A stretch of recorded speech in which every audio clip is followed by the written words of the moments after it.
తెలుగు రాష్ట్రాలతో పాటు దేశవ్యాప్తంగా యూపీఎస్సీ అధికారుల్లో చర్చకు వస్తున్న పేరు ఏబి వెంకటేశ్వరరావు. సీనియర్ ఐపీఎస్ అధికారిగా ఉన్న ఏబి వెంకటేశ్వరరావును 5 ఏళ్లుగా వైఎస్ జగన్ ప్రభుత్వం సస్పెన్షన్ లో ఉంచింది. సుదీర్ఘ న్యాయ పోరాటం తర్వాత ఆయన రిటైర్మెంట్ కి చివరి రోజున printing and stationery sports purchase commissioner posting ఇచ్చింది ఏపీ ప్రభుత్వం. అసలు ఏబి వెంకటేశ్వరరావు నేపథ్యం ఏంటి, వైఎస్ జగన్ సర్కారు మోపిన అభియోగాలేంటి, ఆయన మళ్లీ సర్వీస్ లో కొనసాగేందుకున్న అవకాశాలేంటి అనేది ఈ వీడియోలో తెలుసుకుందాం. ఏబి వెంకటేశ్వరరావు 1964 మే 25న నూజివీడులో జన్మించారు. పూర్తి పేరు ఆలూరు బాల వెంకటేశ్వరరావు. తల్లిదండ్రులు ప్రభుత్వ ఉపాధ్యాయులు. ఇంటర్ వరకు నూజివీడులోనే చదివారు. అప్పటి ఆర్ఈసీ, ఇప్పటి ఎన్ఐటి నాగ్పూర్ లో ఇంజనీరింగ్ పూర్తి చేశారు. థర్డ్ ఇయర్, ఫోర్త్ ఇయర్ లో టాపర్ గా నిలిచారు. ఫైనల్ ఇయర్ లోనే అప్పటి టెల్కో, ఇప్పటి టాటా కంపెనీలో ఇంజనీర్ గా ఎంపికయ్యారు. 2 ఏళ్ల పాటు జంషెడ్పూర్, పూణే, ఢిల్లీ, కాన్పూర్ లో పనిచేశారు. ఆ తర్వాత ఐఐటి ఢిల్లీ నుండి మెకానికల్ విభాగంలో ఎంటెక్, నాగార్జున యూనివర్సిటీ నుండి ఎంఏ ఎకనామిక్స్ పూర్తి చేశారు. ఎంటెక్ చదువుతున్నప్పుడే సివిల్స్ రాయాలన్న ఆలోచన వచ్చింది. ఇండియన్ ఫారిన్ సర్వీస్ కు సెలెక్ట్ అయినా వద్దనుకున్నారు. ఆ తర్వాత 1989 బ్యాచ్ లో ఐపీఎస్ కు ఎంపికయ్యారు. సర్దార్ వల్లభాయ్ పటేల్ జాతీయ పోలీస్ అకాడమీలో ట్రైనింగ్ పొందారు. ఆ టైంలోనే పంజాబ్ పోలీస్ అండ్ ఆర్మీ విభాగంలో కొన్నాళ్లు సేవలందించారు. 1992లో ట్రైనింగ్ పూర్తయ్యాక పెద్దపల్లి ఏఎస్పీగా తొలి పోస్టింగ్ ను అందుకున్నారు. 1993లో కరీంనగర్ అడిషనల్ ఎస్పీ ఆపరేషన్స్ విభాగంలో సేవలందించారు. ఆ తర్వాతి కాలంలో వరంగల్ ఏఎస్పీగా ఆపరేషన్స్ విభాగంలో సేవలందించారు. అప్పట్లో మావోయిస్టు కార్యకలాపాలు ఎక్కువగా ఉన్న నేపథ్యంలో వారిని అణిచివేసేందుకు ప్రత్యేక ఆపరేషన్లు చేపట్టే బాధ్యతలను యువ ఐపీఎస్ లకు అప్పజెప్పేవారు. తాను విధుల్లోకి వచ్చిన తొలినాళ్లలోనే పలు ఎన్కౌంటర్లలో పాల్గొన్నారు. వాకీటాకీలు మాత్రమే అందుబాటులో ఉన్న ఆ టైంలో కరీంనగర్, వరంగల్ జిల్లాల్లోని అడవుల్లో ప్రత్యేక ఆపరేషన్లను చేపట్టి సక్సెస్ఫుల్ అధికారిగా పేరు తెచ్చుకున్నారు. 1995లో ఉమ్మడి AP special force group commander గా, 1996లో మహబూబ్ నగర్ ఎస్పీగా, 1997లో వరంగల్ ఎస్పీగా, 1998లో హైదరాబాద్ లో సిఐడి ఎస్పీగా చేశారు. 1999లో ఐక్యరాజ్య సమితి శాంతి దళంలో పనిచేశారు. ఆ తర్వాతి కాలంలో తూర్పు గోదావరి జిల్లా ఎస్పీగా, హైదరాబాద్ నార్త్ జోన్ డీసీపీగా చేశాక 2003లో ఇంటెలిజెన్స్ డీఐజీగా సేవలందించారు. 2004లో విజయవాడ నగర పోలీస్ కమిషనర్ గా చేశాక వైఎస్ ప్రభుత్వ హయాంలో కర్నూలు రేంజ్ డీఐజీగా నియమితులయ్యారు. ఆ తర్వాత హైదరాబాద్ కమిషనరేట్ జాయింట్ కమిషనర్ గా చేశారు. 2008లో అడ్మినిస్ట్రేషన్, రిక్రూట్మెంట్ విభాగాల్లో చేశాక 2009లో వైజాగ్ రీజియన్ ఐజీగా చేశారు. 2012లో ఏపీ ఎస్పీ బెటాలియన్ ఐజీగా, వరంగల్ రీజియన్ నార్త్ జోన్ ఐజీగా చేశారు.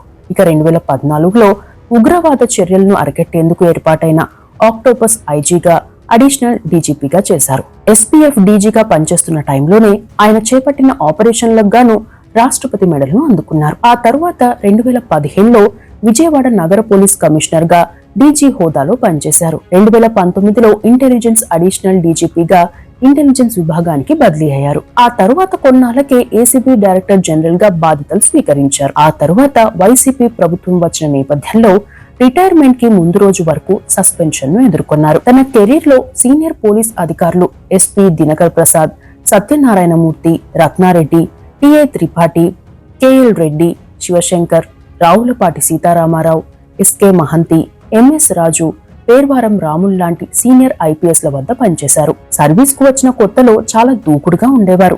ఆ టైంలోనే కొన్ని ఇబ్బందులు తలెత్తాయి. అయితే తనకు ఆంజనేయరెడ్డి లాంటి సీనియర్ అధికారుల సహకారంతో ఆ ఇబ్బందుల నుండి బయటపడ్డానని ఓ ఇంటర్వ్యూలో చెప్పారు. కేఎస్ వ్యాస్, దినకర్ ప్రసాద్ లాంటి వారి పనితీరు ఆదర్శంగా తీసుకుని పోలీసు వ్యవస్థలో మార్పులకు శ్రీకారం చుట్టారు. మావోయిస్టులపై ఆపరేషన్లు చేస్తున్న టైంలో పలుమార్లు త్రుటిలో ప్రాణాపాయం నుండి బయటపడ్డారు. అదే టైంలో చాలా మంది పోలీసులు నక్సల్స్ పేల్చిన మందు పాత్రల కారణంగా ప్రాణాలు కోల్పోయారు.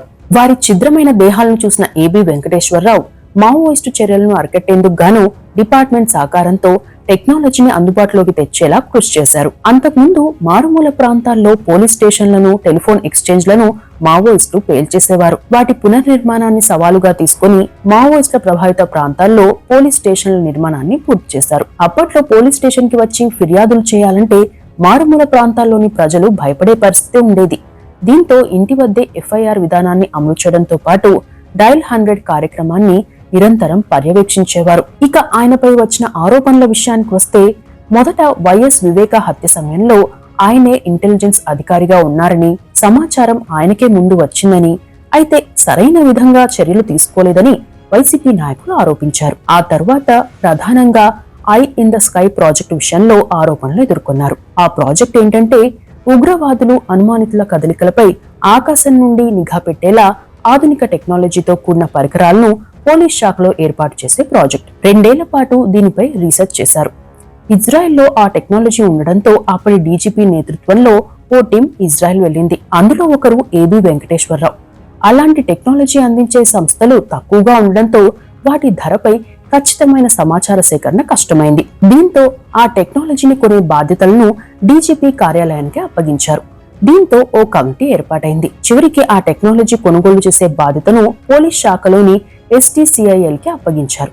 అయితే ఆ ప్రక్రియ అర్ధాంతరంగా ఆగిపోయింది. అయితే ఆ ప్రాజెక్టు విషయంలో తన కుమారుడికి 35 లక్షలు అనుమతి లేకుండా చెల్లించారని, రహస్యాలను ఇజ్రాయెల్ కంపెనీకి అందజేశారని ఏబి వెంకటేశ్వరరావు ఆరోపణలు ఎదుర్కొంటున్నారు. ఇక వైఎస్ జగన్ ప్రభుత్వం ఏర్పాటయ్యాక ఏబి వెంకటేశ్వరరావు మినహా చాలా మంది సీనియర్లు అప్పటి సీఎం వైఎస్ జగన్మోహన్ రెడ్డిని కలిశారు. ఓ ఇంటర్వ్యూలో ఏబి వెంకటేశ్వరరావు మాట్లాడుతూ, సీఎంతో పాటు ఇతర సీనియర్ రాజకీయ నాయకులకు దూరంగా ఉండాలని, ఏదైనా చెప్పాల్సి వస్తే డీజీపీకే రిపోర్ట్ చేయాలని తాను అకాడమీలో నేర్చుకున్నానని, అదే రూల్ తాను కెరీర్ లో ఫాలో అయ్యానని, తన పై అధికారికి చెప్పకుండా తాను ఎప్పుడూ ఏ సీఎంని కలవలేదని, అయితే వైఎస్ జగన్మోహన్ రెడ్డిని కలిసే విషయంలో ఒంటరిని అయ్యానని చెప్పారు. ఆ తరువాత ఆయన్ను కలుద్దామనుకుంటే అక్కడున్న కొందరు అధికారులు కలవనివ్వకపోగా తప్పుడు సమాచారాన్ని సీఎంకి చెప్పారని అర్థమైందని, అది కూడా అంత చిన్న అంశం కాదని అర్థమైంది. ఆ తర్వాత కొందరు వచ్చి ఎవరైనా ఒక మంత్రి సపోర్ట్ తీసుకుని సీఎంని కలవాలని చెప్పారు.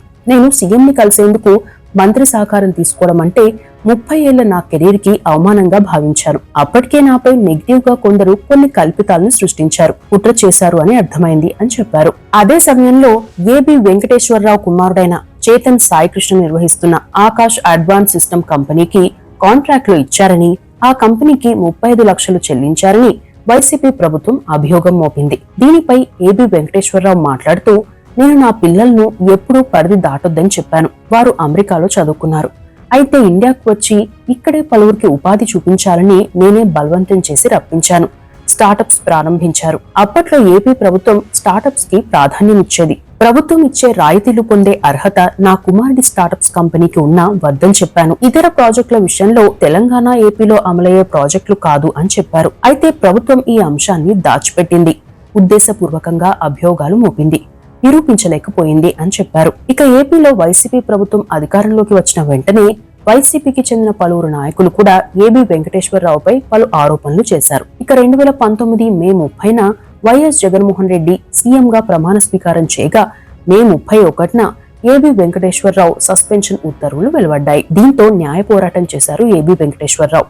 సివిల్ సర్వీసెస్ అధికారులను 2 ఏళ్లకు మించి సస్పెండ్ చేయడం కుదరదని క్యాట్ చెప్పిన నేపథ్యంలో 2022 జూన్ 15న ప్రింటింగ్ అండ్ స్టేషనరీ కమిషనర్ గా వైఎస్ జగన్ ప్రభుత్వం పోస్టింగ్ ఇచ్చింది. మళ్లీ 14 రోజులకే సస్పెన్షన్ లో ఉంచింది.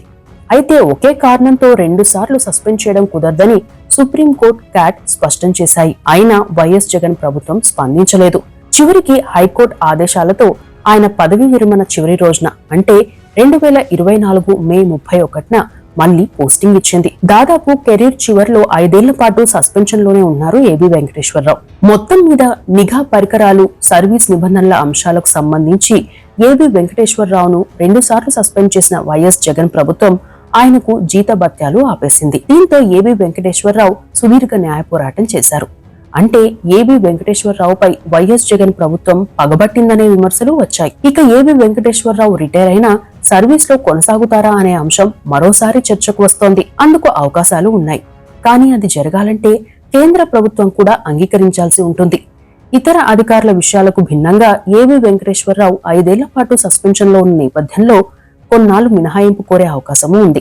అంతేకాకుండా గతంలో నీలం సాహ్ని, జీవి రాముడు లాంటి చాలా మంది సివిల్ సర్వీసెస్ అధికారులు పదవి విరమణ గడువు ముగిసిన కొన్నాళ్ల పాటు ఆయా ప్రభుత్వాలు వారి సేవలను వినియోగించుకున్నాయి. ఆ క్రమంలోనే ఏబి వెంకటేశ్వరరావు ప్రత్యేక మినహాయింపులతో సేవల్లో కొనసాగే వెసులుబాటు ఉంది. అవి కాకుండా మరో అవకాశం కూడా ఉంది. గతంలో తెలంగాణ, ఏపీలో పదవీ విరమణ చేసిన పలువురు అధికారులను ప్రత్యేక మినహాయింపు కింద సర్వీస్లోనే కొనసాగారు. ఒకవేళ కొత్త ప్రభుత్వం ఏర్పాటైతే ఆ ప్రభుత్వం ఆమోదం తెలిపితే ఆయన సర్వీస్లో కొనసాగవచ్చు. అయితే రెగ్యులర్ పోస్టింగ్ కి ఉన్న ప్రాధాన్యం ఉండకపోవచ్చు. నార్మల్ గా అయితే ఏబి వెంకటేశ్వరరావు డీజీపీ అయ్యే అవకాశం ఉండేది. అయితే సస్పెన్షన్ లో ఉన్న నేపథ్యంలో ఆ అవకాశం మిస్ అయింది. ఇక ప్రస్తుతం ఏపీ డీజీపీ రేస్ లో ద్వారకా తిరుమలరావు ఉన్నారు. ఆయన వచ్చే ఏడాది రిటైర్ కానున్నారు. ఈ నేపథ్యంలో సీనియారిటీ, సర్వీస్ పీరియడ్ ను కూడా పరిగణలోకి తీసుకోవడంతో పాటు కేంద్ర ప్రభుత్వం అనుమతించాల్సి ఉంటుంది. అదే సమయంలో ఏపీలో వైఎస్ జగన్ ప్రభుత్వం మళ్లీ అధికారంలోకి వస్తే ఏబి వెంకటేశ్వరరావుకు సర్వీస్ లో కొనసాగే ఛాన్స్ ఉండకపోవచ్చు. ఒకవేళ టీడీపీ ప్రభుత్వం అధికారంలోకి వస్తే ఏబి వెంకటేశ్వరరావు తన సేవలను కొనసాగించేందుకు ఇష్టపడితే ఆ ప్రభుత్వం ఒప్పుకుంటే ఆయన సేవలను కొనసాగించే అవకాశం ఉంటుంది. ఇక ఆయన రాజకీయాల్లోకి వస్తారనే చర్చ కూడా మరోవైపు జరుగుతోంది. ఇక్కడే మరో అంశం ఏంటంటే 2019 ఎన్నికలకు ముందు వరకు ఆయనే ఇంటెలిజెన్స్ చీఫ్ గా ఉన్నారు. అప్పట్లో 2019లో ఏపీలో టీడీపీ ప్రభుత్వం అధికారంలోకి వస్తుందని రిపోర్ట్ ఇచ్చారని, తీరా చూస్తే ఆ ఎన్నికల్లో టీడీపీ ఘోర పరాజయం ఎదుర్కోవాల్సి వచ్చిందని కూడా చెబుతారు. మొత్తంగా చెప్పాలంటే ఏపీలో జూన్ 4న వచ్చే ఎన్నికల ఫలితాలు సీనియర్ ఐపీఎస్ అధికారి అయిన ఏబి వెంకటేశ్వరరావు కెరీర్ ని కూడా నిర్ణయిస్తాయని చెప్పవచ్చు.